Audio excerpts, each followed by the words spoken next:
Hey guys, today we're diving into one of those topics that seems simple on the surface, but hides a web of science, culture, and a pinch of kitchen magic: garlic and its connection to cancer risk. Picture this. You're in your kitchen, peeling a clove of garlic, the skin flaking like paper under your fingers.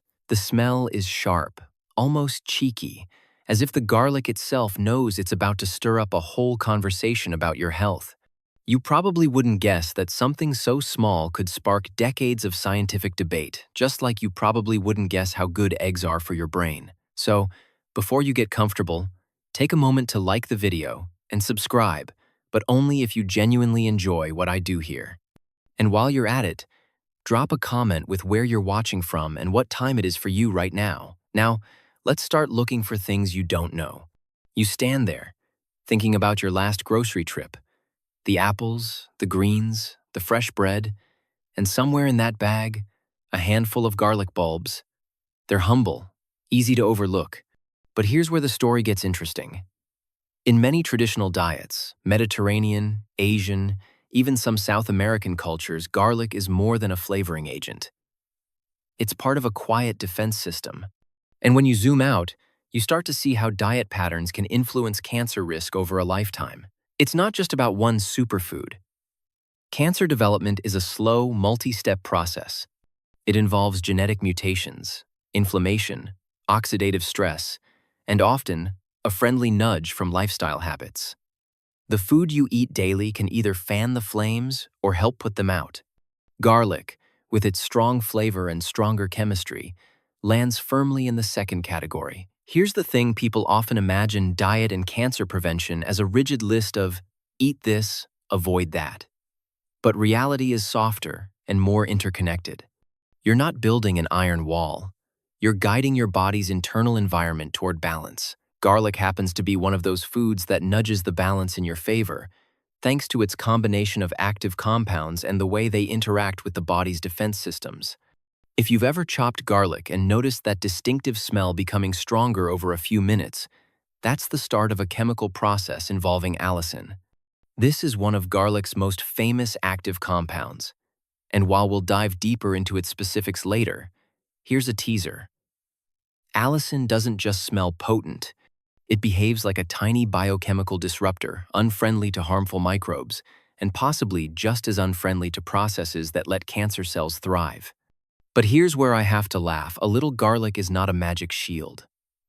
You can't sprinkle it on your fries and expect to erase the damage from years of smoking or a diet drowning in sugar. It works in context. Imagine it as a security guard at the front door of your cellular party. It can check IDs, keep troublemakers out. But if the whole party inside is already chaotic, there's only so much one guard can do. When you look at diet patterns across different regions, interesting patterns emerge. In parts of Southern Europe, where garlic is a daily ingredient, often raw or lightly cooked, the rates of certain cancers, like stomach and colon, have historically been lower than in places where garlic isn't common. Of course, this overlaps with other healthy factors: more vegetables, olive oil, less processed meat, but garlic keeps showing up as a recurring player. Think of it like this. Your diet is a long-term conversation with your cells. Every meal is a sentence. Every snack is a word. Over the years, the tone of that conversation either supports cellular health or undermines it. Garlic speaks in a very specific tone: anti-inflammatory, antioxidant, and a little bit "don't mess with me." And the longer that tone stays in the conversation, the more it shapes the story. You might remember your grandmother telling you to eat garlic in winter to keep the body strong. What she didn't say, but science now hints at, is that some of the same immune-supporting effects could overlap with cancer. Prevention. It's not the folk wisdom versus science, it's folk wisdom being confirmed by science. And honestly, I find that oddly satisfying, like finding out your quirky family habit actually had a biochemical reason all along. That doesn't mean garlic is your only tool. You're stacking it alongside other choices: fiber-rich vegetables, healthy fats, regular movement, stress management. But garlic earns its spot because it's so easy to integrate: no special powders, no expensive imports, just a bulb, a knife, and the willingness to let it sit for a few minutes after chopping to unleash its chemistry. And maybe, as you start paying attention to this one small habit, you'll notice other shifts in your kitchen.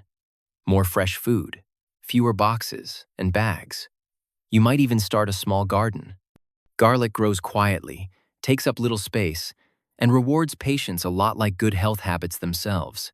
You've already seen garlic sitting there on your cutting board, but now it's time to peek under the hood and understand exactly what makes this little bulb so intriguing to scientists studying cancer. The truth is, garlic is like a chemical treasure chest. Its active compounds aren't just sitting around waiting to be admired. They're designed to do things. The headline star is allicin, but here's the twist. Allicin doesn't actually exist in whole, unbroken garlic. It's created when you chop, crush, or chew the clove. Inside each cell of the garlic are two separate players, an enzyme called alliinase and a compound called alliin. When you break the cell walls, the enzyme meets the compound, and in seconds, poof, allicin is born. Think of it like a superhero transformation scene, except the costume is the smell that lingers on your hands. But allicin isn't alone in this show. Garlic contains a family of sulfur-rich compounds like deallyl disulfide, DADS, S-allylcysteine, SAC, and ajuine. They sound like something from a chemistry exam you didn't study for, but each has its own special skill. Some are better at neutralizing free radicals, those unstable molecules that can damage DNA, while others interfere with enzymes that help tumor cells multiply. It's a whole squad working different angles. Here's where it gets exciting. Scientists have found that certain sulfur compounds in garlic can influence gene expression. Imagine your DNA as a vast library of instructions. These compounds can tell your cells, hey, maybe don't read that dangerous manual on uncontrolled growth today, or let's open up the repair guide for damaged DNA instead. It's subtle, but over time, these nudges matter. Of course, I can't help but smile at the idea that garlic is basically a nosy librarian for your genome, making sure the wrong books stay on the top shelf. Then there's garlic's antioxidant role. When oxidative stress runs high, it's like rust forming on the inside of your cells. That rust can trigger inflammation, disrupt normal cell functions, and make it easier for mutations to slip past quality control. Garlic's compounds swoop in with antioxidants, which essentially donate electrons to stabilize those rogue molecules, stopping the chain reaction before it spirals. The anti-inflammatory angle is just as important. Chronic inflammation is like a low-grade fever your body can't shake, always simmering, always irritating tissues. Over time, it creates a perfect backdrop for cancer development. Compounds in garlic can reduce the production of inflammatory messengers, calming that simmer so it doesn't boil over. And then there's apoptosis, the scientific term for programmed cell death. Sounds grim, but it's one of the body's best defenses against cancer. If a cell starts misbehaving, your body's goal is to politely, but firmly, ask it to self-destruct. Garlic compounds, particularly DADs and ajuine, seem to encourage this process. They're like the friendly HR department of your tissues, making sure anyone not following the rules is shown the exit. Now, before you imagine garlic as some flawless warrior, remember, these effects aren't from a single clove eaten once a month. Most of the mechanisms scientists have observed happen when garlic is consumed regularly, over long periods, and often in raw or lightly cooked forms that preserve its bioactive compounds. High heat can degrade some of these compounds, especially allicin, so timing and preparation matter. This is why traditional cooking methods like adding garlic toward the end of cooking or eating it raw in dips and dressings make sense from a biochemical perspective. Your ancestors didn't know the word alliinase, but they knew garlic worked better, fresh. There's also an interesting note about S-allylcysteine, SAC, which is water-soluble and more stable than allicin. SAC sticks around longer in the bloodstream and is linked to long-term protective effects, including lowering oxidative stress markers. This stability makes it a quiet but reliable player in the anti-cancer narrative. At this point, you might be thinking, so garlic's just a bundle of antioxidants and anti-inflammatory agents? Not quite. The real magic is in how these effects overlap and reinforce each other. One compound reduces DNA damage, Another slows abnormal cell division. Another boosts the immune system's ability to spot and remove suspicious cells. It's not one silver bullet, it's a well-coordinated orchestra. And yes, sometimes this orchestra smells like it hasn't brushed its teeth in a week. That's the trade-off. Still, think about this. Every time you take the extra minute to chop garlic and let it sit before cooking, you're giving those compounds a chance to activate. You're essentially flipping the on switch for its protective chemistry. And in the context of a balanced diet rich in colorful vegetables, healthy fats, and moderate protein, that tiny ritual adds another thread to your body's defense net. I'll admit, the science is still evolving. Not every study agrees on the exact mechanisms or the size of the benefit. But even the most cautious researchers tend to say the same thing. Garlic is worth including in your diet, and the potential upside is substantial enough to make it a smart choice. And honestly, when was the last time your body thanked you for adding flavor and protection in the same bite? By now, you know garlic's active compounds are doing a lot more than making your pasta smell amazing, but how does all this science hold up when you look at actual people and real lives? This is where research meets the human side of the story, and the two don't always shake hands perfectly, but they often nod in agreement. Let's start in the lab. In controlled studies, scientists have tested garlic extracts, oils, and powders on cell cultures and lab animals. The results? Consistently, they've seen garlic compounds slowing the growth of certain cancer cells, particularly in the stomach, colon, prostate, and breast. Sometimes, these compounds even trigger apoptosis, that self-destruct mode we talked about earlier. If you zoom into a microscope image, you might see cancer cells essentially shriveling and collapsing after exposure to specific sulfur compounds. But science can't just stop at a petri dish because, well, you're not a petri dish. So, researchers turn to population studies. These look at large groups of people over years, comparing diets to health outcomes. Some of the most intriguing findings come from parts of China and Italy where garlic consumption is high. In certain regions, higher garlic intake has been linked to lower rates of stomach and colorectal cancers. One study even suggested a 30–40% risk reduction for those eating garlic regularly compared to those who rarely touched it. Of course, before you start blending garlic smoothies, you should know that population studies can't prove cause and effect. People who eat more garlic might also eat more vegetables overall, or have less processed food, or be more physically active. But here's the thing, garlic keeps showing up as a marker for these healthier patterns, which suggests it's playing at least some role in the outcome. Now, here's a story I love. Years ago, I met a chef from Sicily who swore his grandmother never went a day without raw garlic. She'd crush a clove into her salad dressing every evening, drizzle it over fresh tomatoes, and smile as she called it her medicine with dinner. She lived to 98, walking to the market until her last year. Was garlic the reason? We'll never know for sure, but she was a living example of how seamlessly food and health can blend into daily life. Then there's the tale of a Korean farmer I spoke with while visiting a rural village. He grew black garlic that's been fermented at a low temperature for weeks until it turned soft, sweet, and jet black. He claimed his family rarely caught colds and had strong stomachs, crediting their daily black garlic snack. Science actually backs some of this up. Black garlic has higher antioxidant levels than raw garlic, though its allicin content drops during fermentation. It's a trade-off, less sharp, more mellow, still beneficial. The human stories are where the research comes alive. A woman in her 50s tells me she started adding fresh garlic to her meals after a cancer scare in her family. She didn't change her entire diet overnight, just one habit at a time.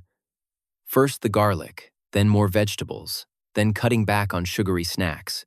A year later, she says she feels more energetic, her digestion is better, and her doctor noted improvements in her blood work. Again, garlic wasn't the magic bullet, but it was the first domino that made others fall in a healthier direction.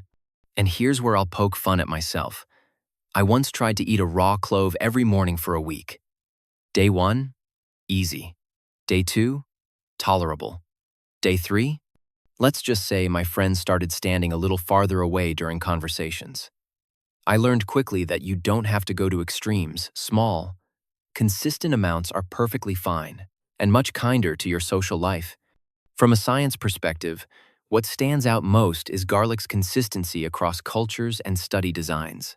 Whether it's raw cloves in Mediterranean salads, lightly sautéed in Asian stir-fries, or roasted whole in American kitchens, it tends to appear alongside other protective dietary patterns. It's like the friend who never steals the spotlight but always makes the group better. There's also an immune system connection worth noting. Several studies have observed that garlic supplementation can increase certain immune cell activities, including natural killer NK cells, which are part of your body's first line of defense against abnormal or infected cells. Stronger immune surveillance might mean catching cancerous changes earlier, before they have a chance to develop into something dangerous. But even with all these promising signs, scientists remain careful. They'll tell you garlic is supportive, not curative. It's part of a toolkit, not the whole toolbox. And frankly, I think that's the healthiest way to view it. Garlic isn't your savior, it's your teammate. At the end of the day, the blend of research data and real-world anecdotes paints a consistent picture. Garlic's compounds have the potential to help reduce cancer risk, especially when woven into a broader pattern of healthy living. And perhaps the best part is that it's delicious, accessible, and adaptable to almost any cuisine. Still, it's not about forcing garlic into every meal. It's about creating a rhythm, a slow, steady beat of protective choices that add up over years. And maybe, just maybe, that rhythm starts with the sound of a knife on a cutting board and the faint, sharp scent of a clove coming to life. You've followed the trail from kitchen to chemistry to culture, and now it's time to bring it home literally. Knowing what garlic can do is one thing. Making it part of your life in a way that's effective, sustainable, and enjoyable is another. First, let's talk about how to get the most out of garlic. The number one rule? Give it time to breathe. When you chop, crush, or mince garlic, you're starting that enzyme reaction that produces allicin. But if you toss it straight into a hot pan, much of that allicin never gets the chance to form. The sweet spot? Let the garlic sit for about 10 minutes after chopping.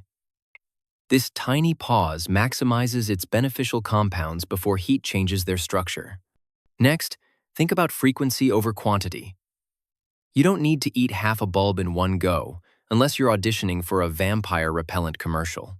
Instead, aim for a small amount daily or most days of the week. A clove or two, incorporated into meals, is plenty for most people. The goal isn't to shock your system, it's to give it a steady stream of those bioactive helpers. Raw versus cooked? Both have benefits. Raw garlic has the highest allicin content, while cooked garlic, especially roasted, offers a milder flavor and different antioxidant compounds that develop with heat. Mixing it up keeps your palate happy and your nutrient intake varied. If raw garlic is too strong for you, blend it into dressings, yogurt dips, or salsa foods where other flavors help soften its bite. There's also the black garlic option. It's not a replacement for fresh, but it's a lovely complement. Rich in antioxidants, sweet and tangy, it works beautifully in salads or even on toast. If you've never tried it, think of it as garlic's mellow, jazz-loving cousin. One key thing I stress as a doctor and nutrition researcher: balance. Garlic works best as part of a diet that also includes high-fiber vegetables, healthy fats like olive oil or avocado, moderate protein, and minimal ultra-processed foods. Pairing garlic with other anti-inflammatory foods, leafy greens, berries, legumes, creates a network of support for your cells. It's the nutritional version of having a strong, reliable group of friends. There's also a practical tip for social comfort because, yes, garlic breath is real. Fresh parsley, mint, or even a slice of apple after your meal can help neutralize odors. And if you're worried about lingering smells on your hands, rub them on stainless steel under running water. It's like a magic trick, one that saves you from awkward elevator rides. And here's a thought. Using garlic can be a small act of mindfulness. When you peel a clove, crush it, and smell that first burst of aroma, you're engaging with your food in a direct, sensory way. You're paying attention. That connection makes it easier to appreciate not just the flavor, but the care you're taking with your body. Now, let's soften the pace as we close this journey. Imagine your kitchen on a quiet afternoon. Sunlight angles across the counter, catching dust motes in a slow, lazy drift. There's a small pile of garlic cloves beside a cutting board, skins curling away like tiny scrolls. The air smells faintly sweet and sharp. You take your time, slice, rest, cook, knowing that in this simple ritual, you're not just making food. You're participating in something timeless. Across centuries and continents, people have leaned on garlic not out of fear, but as a steady companion in daily life. It's been a seasoning, a remedy, a symbol of care. And while science keeps uncovering new details about its protective effects, the heart of it hasn't changed. Garlic is a gift you can give yourself every day, woven seamlessly into the meals you already love. So the next time you reach for that bulb, remember, it's not about grand gestures or overnight miracles. It's about the small, consistent choices that quietly shape your well-being. And maybe, in some unmeasurable way, that makes garlic one of the most comforting foods of all. Goodbye. See you in the next video.